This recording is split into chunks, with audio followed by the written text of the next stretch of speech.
Sen yaratgan olamu inson go'zal, sen yuborgan Mustafa Qur'on go'zal, sen buyurgan har amal iymon go'zal, ruhlari ichra sunganing vijdon go'zal.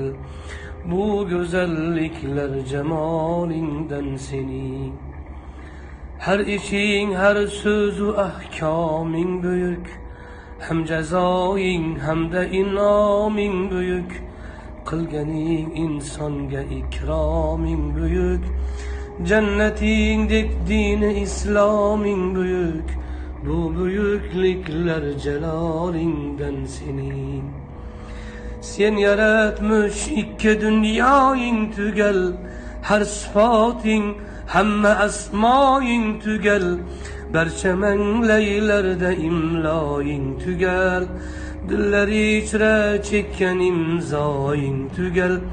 Bu tugalliklar kamolingdan sening.